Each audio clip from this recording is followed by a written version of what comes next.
Abrimos este segmento de Noche a Noche para hablar de elecciones. Se tiene una fecha. ¿Cómo recibieron aquello los actores políticos que serán parte de esta próxima contienda electoral ya confirmada para septiembre de este año? Hoy vamos a ver cuál es el análisis y la posición que se tiene en Comunidad Ciudadana. Y claro, lo hacemos con el candidato a la presidencia, Carlos Mesa. Abrimos el programa de hoy y lo hacemos saludando al candidato a la presidencia y expresidente de Bolivia, Carlos Mesa, que está con nosotros para hablar de todos aquellos hechos que han marcado agenda en el transcurso de estos últimos días y principalmente en esta jornada. Prácticamente ya se tiene todo allanado para la próxima elección general que se va a vivir en nuestro país. La presidenta del Estado, Yanine Áñez, ha manifestado que va a promulgar esta ley que viabiliza las elecciones, pero que deja la responsabilidad de cualquier consecuencia en el tema salud a todos los políticos y al Tribunal Supremo Electoral que habrían consensuado esta determinación. ¿Cómo recibió la noticia? ¿Cómo recibe además esa opinión que tiene la presidenta? No se puede promulgar una ley y exonerarse de la responsabilidad de su promulgación. Primero, creo que es correcto, es lo que tiene que hacer, porque su organización política, Juntos, hizo conocer un comunicado un día antes de la afirmación del Tribunal Supremo Electoral de que iba a pedir una modificación de la ley que aceptaba cualquier decisión que tomara el Tribunal Supremo Electoral. Por lo tanto, lo que está haciendo la presidenta es ser consecuente con lo que había dicho su organización, que estaba de acuerdo en lo que decidiera el Tribunal Supremo Electoral. Ese es un buen paso. El segundo elemento, lo que acabo de decir, no tiene ningún sentido de promulgar una ley y decir no tengo ninguna responsabilidad en su promulgación. Eso no existe. O la promulgas o no la promulgas. Y si la promulgas, eres responsable por su promulgación y sus consecuencias sean estas positivas o negativas. En mi punto de vista, mi interpretación es que el tiempo que ha planteado el Tribunal Supremo Electoral, la propuesta de postergación que ha hecho y la consulta que nos hizo es prudente y marca tiempos, 6 meses desde que comenzó la pandemia a principios de marzo, lo suficientemente amplios como para esperar que en ese momento no hayan ya dificultades serias de salud en el país. La presidenta y también algunas otras voces desde el gobierno han preguntado al Tribunal Supremo Electoral, han consultado bajo qué criterios, principalmente técnicos, se ha tomado una determinación para llegar en esta fecha a las elecciones. Probablemente usted conoce en qué circunstancias se ha determinado ir a elecciones en septiembre y si hubo algún tipo de consultas y opiniones, principalmente de expertos en el ámbito salud, que puedan de alguna manera garantizar que no se genere un problema masivo de contagio en Bolivia, don Carlos. Nosotros recibimos una consulta directa del presidente del Tribunal Supremo Electoral sobre la postergación de la elección, lo que muestra algo muy importante, que la voluntad del tribunal era precisamente garantizar la salud porque agosto era un mes demasiado próximo al comienzo de la pandemia. Esto es muy importante porque pareciera que lo que el tribunal ha hecho es adelantar la elección según todas las interpretaciones críticas a su decisión. Segundo, cuando nosotros le dijimos que estábamos de acuerdo con la postergación, nos dijo que iba a ser una ronda de consultas con las otras organizaciones políticas. Nunca nos reunimos todos de una vez, fueron reuniones bilaterales, en realidad consultas de carácter telefónico bilaterales. Y en la segunda llamada me preguntó si estaba Comunidad Ciudadana de acuerdo en el 6 de septiembre. A nosotros nos parecía que 6 meses de distancia entre el día del comienzo de la pandemia hasta el 6 de septiembre era un tiempo prudente, considerando la experiencia que tenemos de otros países. El caso de República Dominicana, que ha comenzado la pandemia casi 1 o 2 semanas antes de nosotros y va a tener elecciones presidenciales ahora en junio. En consecuencia, nos parece que el tiempo es prudente. Obviamente, uno puede vivir una experiencia nueva o una circunstancia sobrevenida. Supongamos que a fines de agosto estemos con una pandemia gigantesca, lo cual sería terrible, porque si eso ocurre ya más allá de la elección es que algo muy grave está pasando en Bolivia. En términos generales, el tiempo de la pandemia está entre 3 meses y medio y 4 para luego entrar en un nivel de bajada. Si esto ocurriera 6 meses después, no es un problema ya de la elección, es un problema del conjunto del país. Bueno, en su cuenta Twitter, don Carlos, usted ha expresado su satisfacción porque los jóvenes que cumplan 18 años hasta la fecha de elecciones puedan participar. A un principio parecía que esto no era viable, sin embargo, ya es parte de las reglas del juego. La pregunta es si también de alguna forma debería mirarse el padrón electoral, porque ha sido siempre esta una de las principales observaciones que se han planteado a procesos eleccionarios anteriores. Yo tengo un criterio sobre esto. El Tribunal Supremo Electoral, el nuevo Tribunal Supremo Electoral, merece mi confianza. Creo que el presidente y el equipo que lo acompaña es un grupo humano de primer nivel profesional, honesto y que va a llevar adelante el mayor esfuerzo para hacer una elección transparente. Coincido contigo, Mauricio, en la evidencia de que lo que tenemos que buscar es una elección en la que los jóvenes tengan oportunidad de voto, en la que haya un padrón depurado y en la que haya una garantía de transparencia. Eso es lo que yo espero también como candidato y baso eso en la idea de que el trabajo que hará el tribunal va a buscar resolver esos problemas. Esa es su tarea, esa es su responsabilidad, eso es lo que el tribunal nos tiene que ofrecer, una elección transparente, creíble y que sea de confianza de todos.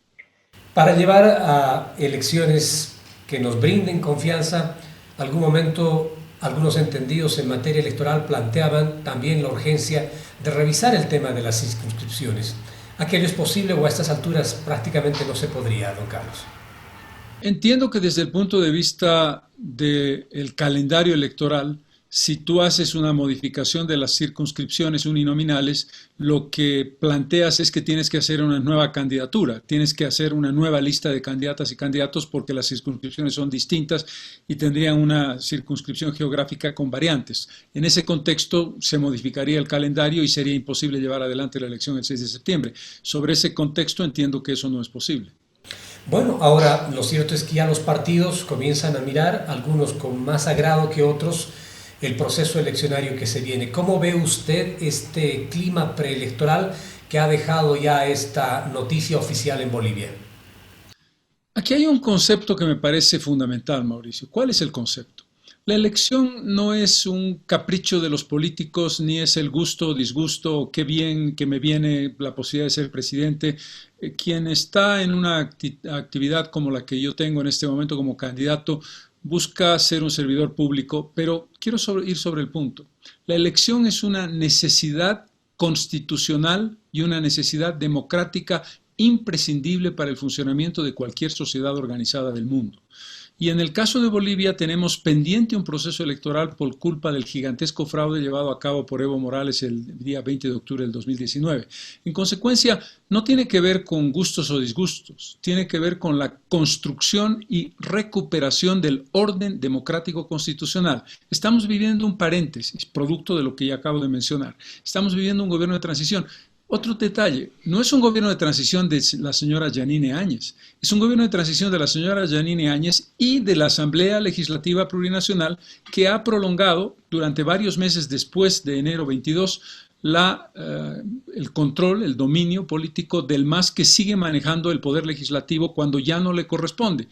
Lo entiendo la lógica, tiene que haber una consecuencia democrática y no se puede darle vía libre a un poder ejecutivo y no al poder legislativo, pero la ciudadanía tiene que entender que la transición es para la señora Áñez y para la Asamblea Legislativa masista.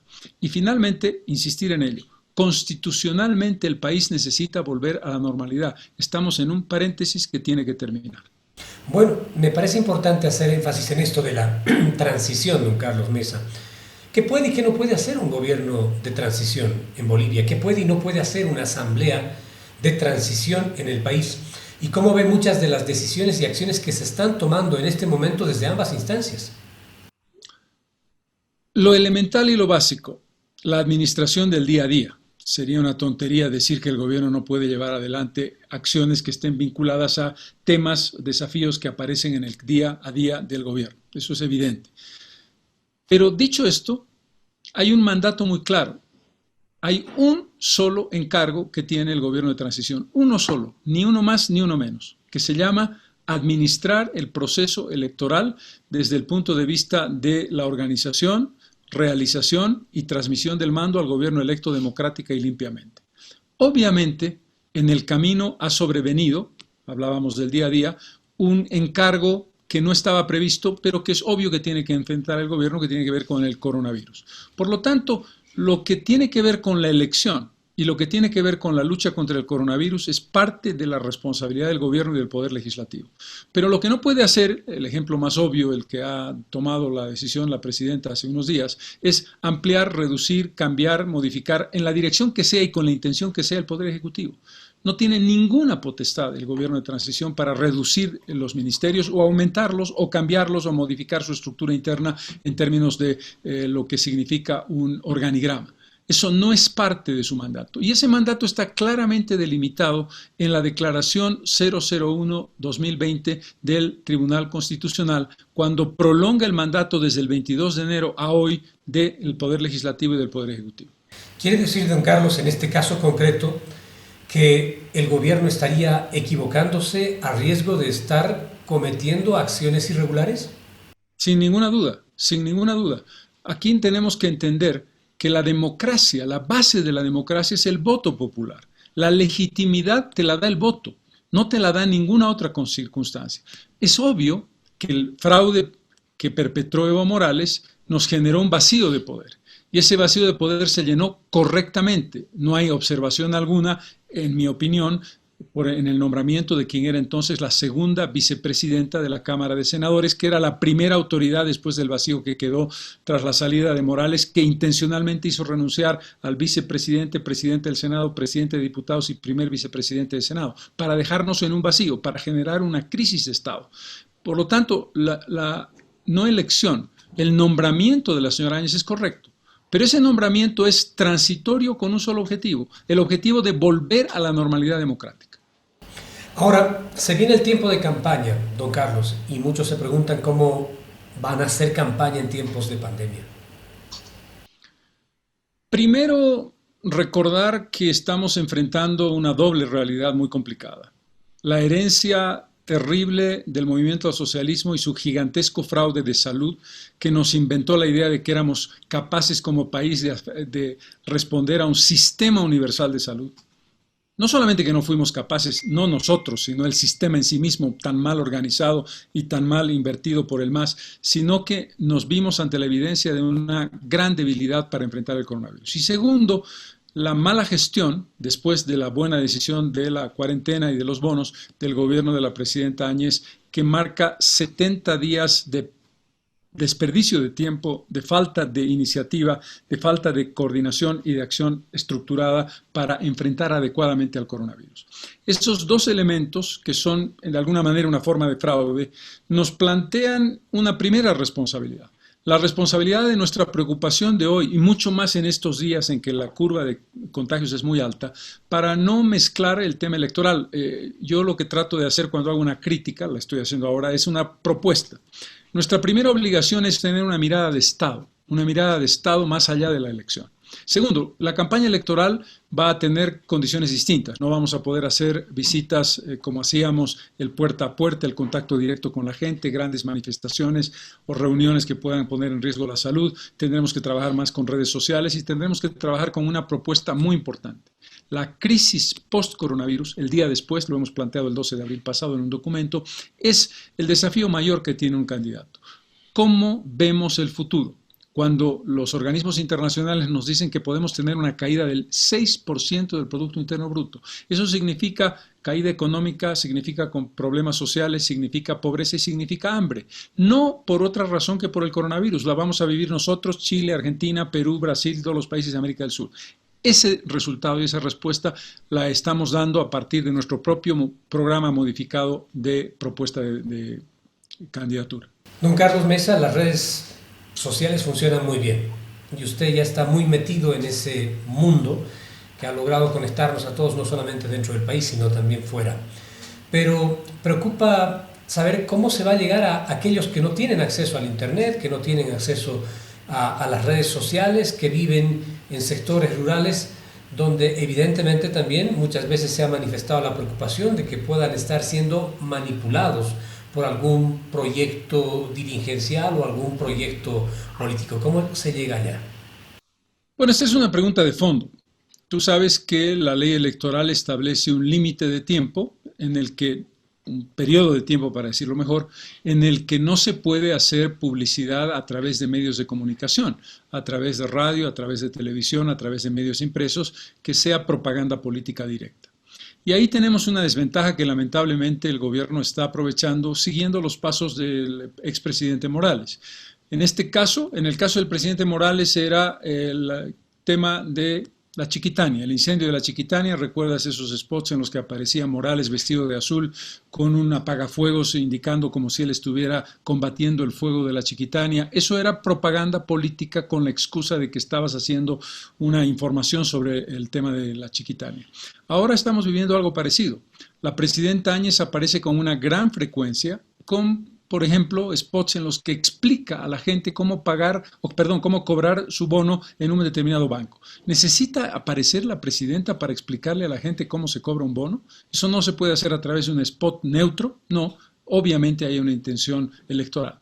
Nosotros no vamos a poder participar, salvo en entrevistas y en participaciones como esta que tengo ahora, como candidatos en ningún tipo de propaganda hasta el último mes antes de la elección. Eso nos da una gran desventaja y volvemos a vivir la injusticia y el despropósito de que el gobierno utiliza su poder, sus medios y sus recursos para hacer propaganda, mientras el resto de los candidatos no la podemos hacer. Vuelvo a la pregunta, ¿cómo llegar a partir de lo que hoy está en manos a estos sectores? Me quiero en realidad apuntar a la crítica que se ha hecho siempre a un movimiento al socialismo bajo una obediencia sindical, manipular a la gente.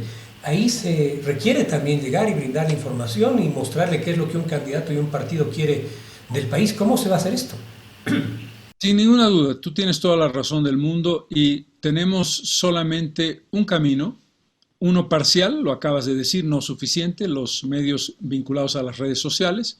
El otro, nuestra participación en medios de difusión masiva, televisión y radio fundamentalmente con llegada nacional, en entrevistas en las que por supuesto no es la posibilidad de hacer la propaganda, sino que es un ir y venir de preguntas y respuestas. Y tercero, el tiempo del último mes antes de la campaña, antes de la elección, que nos permitirá colocar publicidad, propaganda en los medios masivos de comunicación. No hay otro camino posible que no sea ese. Será difícil, sin lugar a dudas será difícil, don Carlos. Cuando don Diego Pari dice que se ha prácticamente llevado el coronavirus al trópico de Cochabamba mediante un servicio de catering, ¿qué criterio le genera a usted como candidato, como político, pero fundamentalmente como ciudadano? Yo puedo entender perfectamente que un político y un candidato en particular tenga opiniones, exprese sus puntos de vista, su oposición a lo que está haciendo el gobierno, su crítica a lo que hace el gobierno y las, digamos, líneas duras de juicios de valor sobre determinadas cosas. Hasta ahí no tengo problema, eso es parte del derecho democrático. Pero hacer una afirmación de tal tamaño, es decir, lo que está diciendo el señor Diego Pari es que de manera criminal determinado sector de la política boliviana está tratando de contagiar a sus compatriotas para matarlos. Es así de claro, eso es lo que quiere decir. Están llevando la enfermedad vía catering. ¿Te das cuenta de la dramática gravedad de lo que eso significa? ¿Cuál es la base? ¿Sobre qué se apoya? En una frase al pasar, ¿puede un político hacer una afirmación de esa naturaleza que está acusando de un crimen, porque eso es lo que sería, un crimen a otros políticos para llevar adelante una acción determinada? Eso me parece de una irresponsabilidad ya realmente lindante en el delito. Me quedas absolutamente abrumado de decir, ¿cómo puede ser posible que no entendamos la diferencia entre la acción política, la dureza de la política que la tiene, y entrar en la mentira flagrante o, si es un elemento documentado, hacer la afirmación y diciendo, esta es la prueba de lo que estoy diciendo? Si no, lo que estás haciendo es acercarte a un delito. Bueno, pero no ha sido el único, don Carlos Mesa. Don Diego Pari, también lo ha hecho el propio expresidente desde Argentina en una entrevista con Causacho Uncoca en el trópico de Cochabamba, lo que a muchos deja la sensación de que este discurso es parte de una estrategia política que pretende generar algo. Entonces uno se pregunta cómo se pueden intentar poner reglas para que una contienda electoral, para que una campaña esté libre de este tipo de elementos que pueden funcionar en algunos sectores, pero que son dañinos para la actividad política. Dañinos es una palabra que es insuficiente, Mauricio. Yo creo que es una actividad, una actitud de una irresponsabilidad gigantesca Debo decirte, no me sorprende porque ya el presidente Morales, el expresidente Morales desde el exilio o desde su asilo, estableció una comunicación con un dirigente cocalero para pedirle que se cercara a las ciudades y que se desabasteciera a las ciudades, es decir, que se cometieran acciones criminales en contra de sus propios compatriotas. Por lo tanto, ¿qué te puede sorprender lo que dice ahora Evo Morales o lo que dice Diego Pari? Pero tú tienes razón. Ahí la pregunta es, ¿dónde está la sanción y cómo se aplica la sanción? En ese contexto, el Tribunal Supremo Electoral actúa de oficio, es una declaración, es parte de el tribunal interviene en declaraciones de los candidatos. Lamentablemente, ahí hay una limitación de posibilidades. Una cosa sería un spot o una acción de esa naturaleza, otra cosa es una afirmación de este tipo. Pero creo que nos está mostrando la personalidad de quienes en estrategia, coincido contigo, del MAS, están tratando de generar mayor polarización, mayores resentimientos, mayores odios en una situación complicada como la que está viviendo Bolivia. Es importante ver las fotografías o radiografías que se tienen de este proceso preelectoral. ¿Qué se va a hacer con el tema de las encuestas en este tiempo de cuarentena y pandemia que estamos viviendo? La tecnología en el mundo ha avanzado lo suficiente como para permitir llevar a cabo encuestas creíbles en ámbitos de redes sociales con un muestreo adecuado y con una determinada experiencia. No es el caso de Bolivia. No es que yo no crea en una encuesta trabajada con redes sociales, pero tengo la evidencia de que las empresas que son especializadas en Bolivia en llevar adelante encuestas recién están comenzando a hacer sus primeros pasos para ese tipo de encuestas de naturaleza distinta y con un registro diferente. Por lo tanto, hoy por hoy soy escéptico sobre cualquier resultado de encuestas de redes sociales hechas en el país. Probablemente esta experiencia nos permitirá ir ajustando y dentro de un tiempo te diré sí, me parecen creíbles. Por otra parte, yo debo decirte que soy una persona que cree en la seriedad de algunos encuestadores, los conocemos todos, y esas encuestas hechas adecuadamente en campo me merecen a mi respeto y siempre las tomo en consideración. Pero esta es mi opinión sobre el tema de las encuestas en tiempo de coronavirus. Le planteaba esto porque nos imaginamos que al interior también de Comunidad Ciudadana ustedes tienen que mirar cómo van avanzando rumbo a las elecciones y claro, la pregunta es ¿cómo se lo está haciendo? Acabo de dar la respuesta. Estamos trabajando de manera inicial con los equipos de levantamiento de encuestas, pero nuestros técnicos nos dicen no nos atrevemos a dar una respuesta definitiva, puede ser una visión parcial porque no tenemos los instrumentos suficientes todavía de experiencia para garantizar el resultado. Y este es un elemento que nos permite decir, nos acercamos a unos datos, los interpretamos internamente con las precauciones del caso, que son distintas cuando haces una encuesta, que las hemos tenido, las tiene cualquier candidato, que te da un panorama real de situación. Este es el contexto. Finalmente, don Carlos, ¿cómo estamos atendiendo el tema del coronavirus a nivel nacional? Si es que usted también ha visto cuáles son las realidades de cada departamento, de cada municipio. Hemos entrado en una cuarentena flexible. Acá en Cochabamba, a pesar de estar con un nivel de alto riesgo, la vida parece estar casi normal. Y esto nos preocupa porque los centros médicos están colapsándose. En La Paz, el CIRMES, a través de sus voces, ha pedido que se retorne a la etapa anterior para evitar una tragedia. ¿Cómo ve este tiempo? Sí, lo que ha ocurrido es lo siguiente. Hemos establecido un camino hacia la cuarentena flexible en el momento en que la curva de crecimiento de los contagios será más intensa. Todos los expertos parecen indicar que el mes de junio y la primera mitad de julio serán particularmente duros y difíciles en el número de contagios y también lamentablemente en el número de fallecimientos. Eso nos debe plantear preguntas a los propios municipios. Como tú y todos sabemos, hay una línea en la que el gobierno ha dicho el municipio tiene que hacer una evaluación de la situación que está viviendo y en función de eso tomar decisiones. Pero ¿cuál es la realidad? La realidad es que en el caso de Santa Cruz ya hay una imposibilidad de atención en unidades de terapia intensiva. En el caso del Beni hay un colapso total. En el caso de La Paz se ha anunciado que no hay mucha capacidad o casi ninguna para unidades de terapia intensiva. En el caso de Cochabamba, en la última semana se ha producido casi una duplicación total de los contagios. ¿Eso qué quiere decir? Que tenemos que revisar lo que se está haciendo. Yo planteaba esta mañana como propuesta, siguiendo la iniciativa del Departamento de Santa Cruz, que tienen problemas las gobernaciones, pero sobre todo los municipios, no solamente de Santa Cruz, sino de todo el país, de recursos. Y Santa Cruz hizo conocer un dato que me parece importante. Hay 516 millones de dólares correspondientes al IDH, que han sido separados por una ley del MAS que establecía que el 12% de los ingresos del IDH se iba a dedicar a la investigación, a la prospección y a trabajos de hidrocarburos, que estaba rompiendo lo que nosotros hicimos en el referéndum del 2004. En la pregunta número 5 del referéndum que dio lugar al IDH, se establecía que esos recursos se iban a utilizar en educación, salud e infraestructura caminera. Los hidrocarburos no estaban planteados en esa lógica. Por lo tanto, el planteamiento de Santa Cruz es que ese dinero que está en este momento en disposición, es disponible, sea utilizado para distribuirlo a los municipios que tienen mayores dificultades y para poder darles recursos que les permitan acciones específicas de lucha contra el coronavirus. Creo que esa es una iniciativa importante. Y complemento la idea indicando que el gobierno central debería distribuir los recursos de coparticipación con cargo a recaudación, porque tú sabes que se ha dado flexibilidad para el pago de impuestos, por lo tanto los municipios no han recaudado impuestos y el Estado tampoco, pero el Estado los va a recaudar, no es que nos han perdonado los impuestos, nos han dicho pueden ustedes esperar unos meses, creo que hasta junio y después se empezarán a pagar. Por lo tanto, si tú haces un pago por adelantado con cargo a los ingresos, ¿sobre qué cálculo? Sobre el cálculo de lo que has recaudado el año pasado, puedes tener un ingreso que te ayude en un momento tan difícil como este.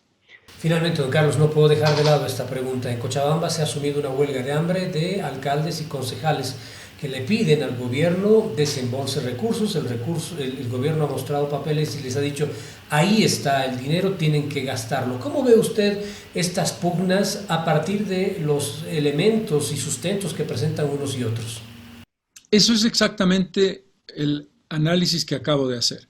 Entiendo las dificultades. Y los municipios tienen toda la razón, están en una situación desesperada, en Cochabamba, en Santa Cruz, en La Paz, etc. Lo de Cochabamba es un ejemplo de la desesperación de no tener recursos.